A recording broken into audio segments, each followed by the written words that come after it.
Are you someone who has a makeup collection that is just way too big for your space, for your needs, for what you want? If so, this video is probably for you. That was me many years ago, and honestly, that's still me today. I have a much more curated collection and one that I am much happier with than I was back in 2019 before I started on this no-buy, low-buy journey. But honestly, even though I've minimized it and curated it down, it is still too big for me. I still don't use all of my eyeshadow palettes, all of my mascaras, all of my everything, and I'm constantly trying to declutter and pan my older items. So I figured this video would be coming at a good time because we are just about to move into the second half of 2023, which, yes, okay, let's acknowledge, that's pretty wild. It is already June, well, end of June now, and we've already got 6 months of 2023 out of the way. We're moving into the next 6 months, and I want to make sure that I am ready for the second half of the year and that you will be ready as well if a no-buy is something that you want to embark on, or a low-buy. You know, you can cater this to your own purposes. At the end of every year, there's always a ton of videos about, not even just about makeup, but just generally like getting your life together, that kind of vibe where maybe you do a little bit of winter cleaning, decluttering stuff you don't need anymore and getting fresh and ready for the new year. And if you want to go on a makeup no-buy, how to start that makeup no-buy, how to prepare for it. But I think by this point in the year, you know, obviously we are not still feeling that fresh energy and excitement about the new year. And so some of our goals that we made back in January, they've fallen off a little bit. We've forgotten about them. We've given up. But if you want to bring some of that energy into the second half of the year, why not try to start a no-buy now? Why not go into the next 6 months with your goals fresh in your mind, or you can even make some new goals and continue on that conscious consumerism journey. So hopefully my video will help you out today if that is something that you're interested in. So let's get back on track, or let's try again. I'm going to help you prepare for this next challenge, project, whatever you want to call it. And it is because I recently, very recently, just in the past couple days, came to the realization that despite being on a low buy currently, I brought quite a few new things into my makeup collection. And so for the second half of the year, I've decided that I'm trying to not bring anything in. Now, I'm okay if like here or there are a couple of things, you know, if there's exceptions. I know that that will probably be the case, but if I can plan for those and not get sidetracked by them, then hopefully the rest of the time I can stick to this no-buy. In my previous video, I did a sort of update on how this year's low-buy is going, where I showed you all of the new products that I brought into my collection this year, and I should probably count, but I think it's probably about like 10 to 15 new products, which is a lot considering my goal is always to pan more products than I bring in, and I don't know if I have gotten through that many products yet this year. Probably if I count like what I've decluttered and what I've panned, but just panned, I don't know. I don't know if my collection has gotten smaller. My goal is every year is for my collection to have been smaller than the previous year. And something tells me that so far for 2023, that is not the case. So hopefully by the end of the year, we can get back on track, and that will be the case. I think that by going on this no-buy, I will ensure that that is what happens. So if you are curious about the new things I brought in, I will link that video here. I will say that I do bring some things in secondhand, so friends will occasionally declutter products to me. My friend Shauna Rapari, who is also on YouTube, I can link her channel here, decluttered a beautiful ColourPop palette to me, which I am wearing today. And obviously I was going to say yes because I actually was interested in that palette before. So yes, sometimes you can't control what's coming into your collection, especially if you bring things in secondhand like me. And even though that may happen occasionally, I can do everything in my power to not purchase items and control for everything else that comes into my collection. And in fact, even secondhand items, I can curate them. My friend Steph decluttered a bunch of stuff to me, including 2 eyeshadow palettes. And I said yes to some things and no to some others. Both of those eyeshadow palettes I immediately decluttered. So control where you can and understand that there will be exceptions. So that is my first tip. First of all, decide if you are going to accept exceptions. So examples of this would be if there is a palette that you are kind of interested in and a friend decluttered it to you, would you automatically say no because you are not bringing anything into your collection this year, even if you don't technically buy it? Make that decision ahead of time. Another possible exception is, your birthday. If you usually buy yourself something from Sephora on your birthday, or if you can expect family members to purchase things for you, is that going to be an exception? If a brand that you've been really interested in trying, or one of your favorite brands, announces that they are going out of business, are you going to allow yourself to purchase items from them before their closeout sale? Those kinds of things. So you can't always anticipate exceptions, but maybe have a category, I can have 5 new items brought into my collection this year under this exception category, or something to that effect. Or if you decide, no, there's no exceptions, under no circumstances am I going to bring anything into my collection, make that decision ahead of time. This way, when something does crop up and you have made an allowance for that, you won't see it as a slip up, and it won't begin you on this sort of slippery slope where you're like, oh, well, I already purchased something, I already messed up this no buy, and what difference is it going to make if I make one more mistake? If I make one mistake this month and one mistake next month, you're not going to slowly have it fall apart and not reach your goals because you see this exception as falling within your goals and being acceptable. And after that, you can stick to that no buy, no problem. So basically just have rules in place, or at least guidelines. I know rules aren't super fun, but if you have structure, if you have constraints, that is really going to help you stick to this. My next tip is to, no matter what you were doing before, start over. So I'm guessing that many of you have tried some kind of no buy before or low buy, and maybe you haven't stuck to it. Maybe that is why you're here watching this video today. And if you were trying to do that for the first half of the year, don't see this as a continuation of that, because then what's going to happen is anything you associate with that first project, any of your failures or the things you feel bad about, you're going to attach that to this new project. And I don't want that to happen, okay? I want you to start fresh. I want you to see this as an entirely new project. Even if, like right now, you are on a no buy, just imagine that you are starting fresh on July 1st. You are starting a new low buy. You are getting re-inspired. This can help you, I think, by reframing it as an entirely new project. You just see it as a fresh start, and that is much healthier mentality to be in, and seeing it as separate from the last one. Whatever happened in the last one, that happened in the first half of 2023 project, okay? This is a new project. Get optimistic about it. Get excited. If you had a lot of slip-ups in the first half of the year, you can frame it as a low buy if you'd like. Say, okay, the first half of the year I was on a makeup low buy. Second half of the year I'm on a makeup no buy, okay? Just sort of distance these two things.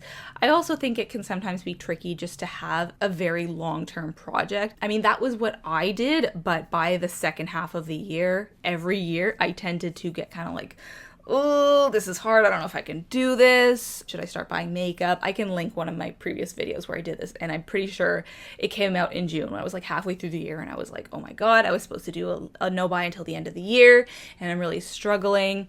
Just mentally having a shorter project will probably be more helpful rather than being like 12 months. Oh my God, what a long time. No, it's just 6 months, okay? Just start again. It'll be better, healthier, I promise.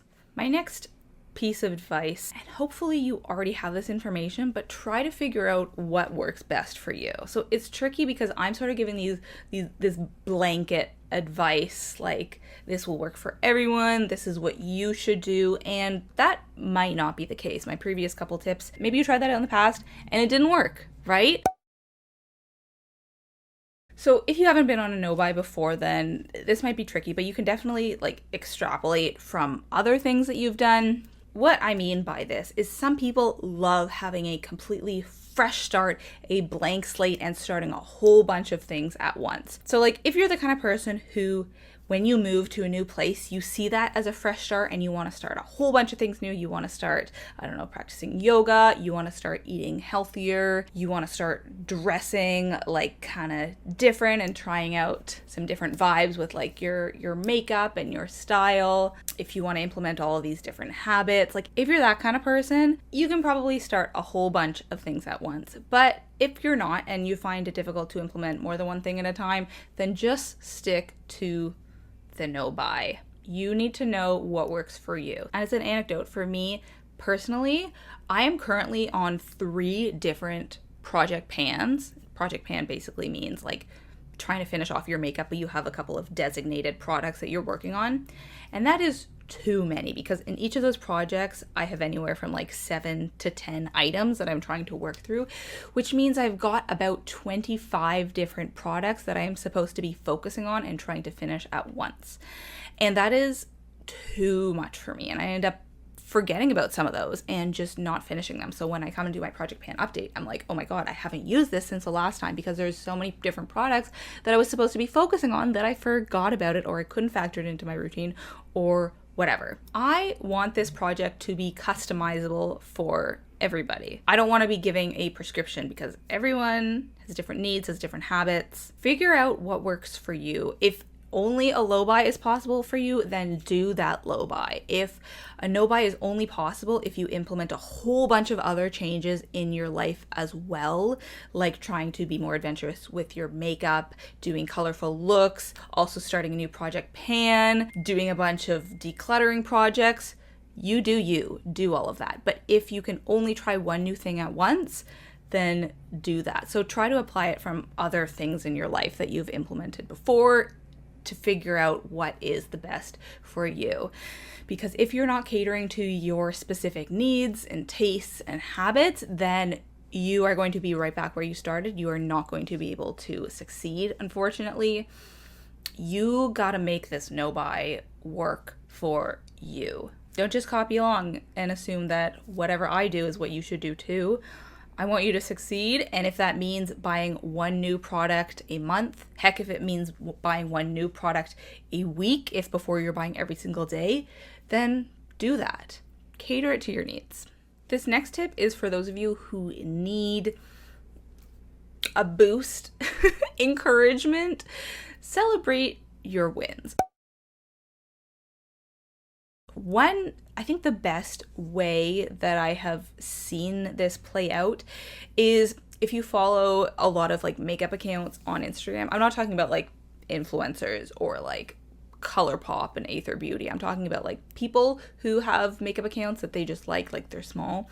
I've seen a lot of people do like a calendar every month, and you know, it sort of says the 30 days, and then every day they check off if they have purchased products or if they have not. So I guess this applies more to people who are trying to do some kind of low buy. But it's great because a couple times every month they will update the calendar on their story, and they'll show 5 days I didn't buy anything. On the 6th day I bought a replacement, but then the next week I didn't buy anything at all, and then the week after that I bought one product.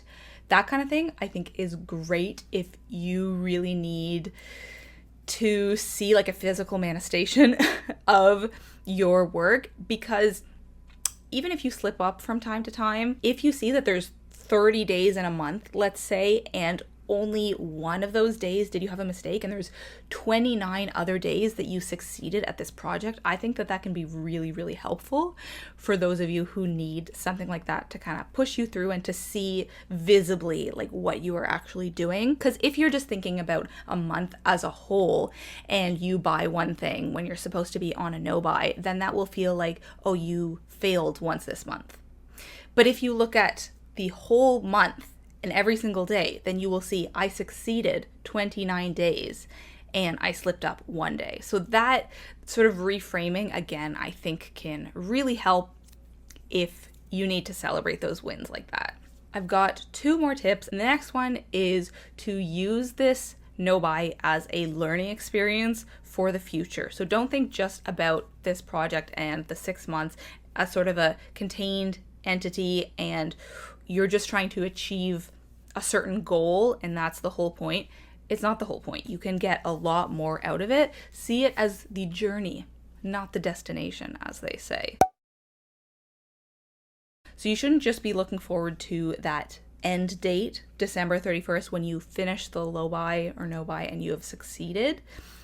Take every day as an important part of this journey and use it to learn more about your makeup preferences. I didn't realize I had done this until like retroactively looking back on my projects and realizing how useful they were to actually understanding my relationship to makeup, my relationship to my collection, and what I wanted out of makeup and what I like, my makeup preferences. I've talked about this so many times before. Now I know what I like about makeup. I'm able to shop a lot better, so it's super informative even while I'm not on a no buy, because I'm much better at actually buying products because I know my preferences. I'm much better at sticking to a low buy because I don't buy stuff that I'm not going to use, because I know what I'm going to use. I have learned that because of my makeup no buy. You can learn not only your preferences but also what your worst makeup habits are. And if you know what your bad habits are or your negative inclinations, you can try to avoid them or try to implement strategies that will stop you from falling into those habits, such as, buying so many products. For me, I was doing that because I was pretty much exclusively shopping at the drugstore. It was always impulse purchasing and it was always products that were on sale. So once I figured out that that was a bad habit and why I was buying so many things and spending so much, I was able to work around that. So use this as a learning experience, and even if it's not super successful, even if you have a bunch of slip-ups and you buy some products and it's really more of a low buy than a no buy, you can always do this again. You can always start a no buy in 2024 or the second half of 2024, and you can use this time as a learning experience. You can use this as the test drive, as the practice. Even if it doesn't go exactly how you planned, that doesn't mean that this is not useful. You can always reframe it retroactively as a low buy. You can always take something from this conscious consumerism journey.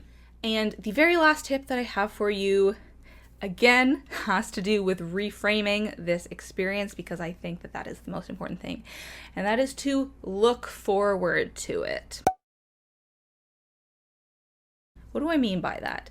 I think a lot of the time when we are trying to implement new habits and they are things that are, kind of daunting. So just as an example, like trying to go to bed early and wake up earlier, trying to learn a new language, trying to exercise more, we sort of put those things off because there's a reason that we haven't done it before, right? We don't want to, or it's hard. But if you reframe it as something exciting, something to look forward to, even if you're not actually looking forward to it. So let me give an example. Again, January, the beginning of the new year, fresh start, New Year's resolutions, all that. When we plan those habits, whether it be eating more nourishing food, what do people do? Spending less time on their phones, whatever it is, we always look forward to the new year, right? And starting those new habits and feeling better, feeling healthier. That's totally the way that I see makeup no buy or low buy. Like, it's a healthier headspace for me to be in. I am in such a better place mentally with my makeup collection and my relationship to makeup and shopping than I was before this conscious consumerism journey. And I don't see it as a bad thing, right? Like, when we look forward to January, it's because we know we are going to enjoy implementing those new habits and we are going to be better off for it. Sure, it's a bit bumpy getting started, but we know that it's the right thing to do. And it's the same with no buys. So I think if you really look forward to it, if you see it as a fresh start starting July 1st, set the date or, whenever you want to start it, looking forward to it can really help you reframe in your mind that this is something that you want to do and that it will be better for you. Don't see it as something to dread. Don't be like, oh my God, I got to buy everything before I start this low buy and it's going to be so hard to stick to it and I'm not looking forward to it at all. No. Tell your brain, I'm looking forward to it. This is going to be good for me. It's going to be a great learning experience. Shift your mindset, and I think it will do you a lot of good. So that is it for my tips and advice. What to do for the second half of the year if you are starting a no-buy. Again, I will be starting a no-buy. I literally just went to Sephora yesterday and I swatched two things that I'd never heard of before. It was like a Urban Decay eyeliner in a bright color, and then I don't know why I was just looking at Urban Decay, and then one of those little mini palettes that they released. I think Sarah Rose has talked about it. They had this red shade that had literally the most beautiful sparkle, shimmer, glitter that I'd ever seen in my life. And though I was not before at all interested in these products, swatching them, I was like, wow, these are so nice. I got a bunch of Sephora gift cards for my birthday. It was recently my birthday, hence the balloons that are slowly falling. But I was like, should I treat myself? Even though I didn't want these, like, should I get them? And then I'm like, no, Shauna just decluttered a palette to you that you actually had wanted, that were on your list. You got a new foundation, a new concealer recently, all this other stuff. No more impulse shopping, okay? If you really want those things in half a year or a year, that's a different story. But I am over the days of buying things spontaneously. So let's start a no-buy together from July to December. Let me know if you will be joining, participating in the comments below. I know it's not like fresh and exciting like a new year, but we can reframe it that way. We can tell our brains that it is the start of something new. Start of something new. Okay, I've been filming too long. Clearly it is time to say goodbye. But yeah, hopefully this was helpful, and let's talk about a book that I've been reading lately. So this is The Glass Castle, a memoir by Jeanette Walls. I had heard about this book for a long time, and one of my closest friends, I think she mentioned it as her favorite book, and I had it on hold at the library for a while before I realized that we already owned the book. So this has been taking me a long time, not because it is not engrossing. I want to reach for this all the time, but because it is a very slim book. It's almost 300 pages, but you know, it's not a hardcover.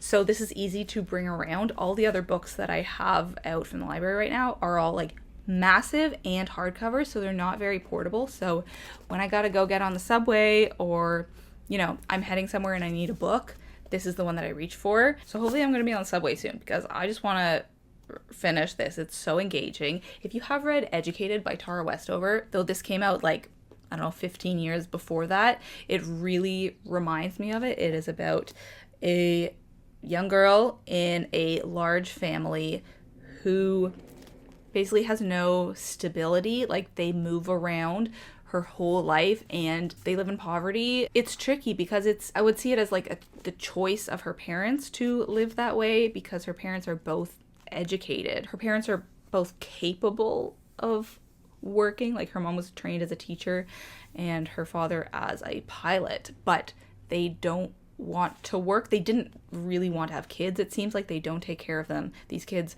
are never fed, basically. They have to fend for themselves. They're, again, not well taken care of. They live in like horrible conditions because their parents just neglect them. So some parts are very hard to read, but she is an incredible person, protagonist. So it's a story of hardship, but it's also a story of hope, and I really highly recommend it. It is kind of hard to believe sometimes what happens, but this is a remarkable memoir. I highly recommend. So that is it for today's video. Thank you so much for watching. Again, let me know if you will be starting a no-buy or a low-buy in the second half of the year, and I hope you join me. I'll see you next time.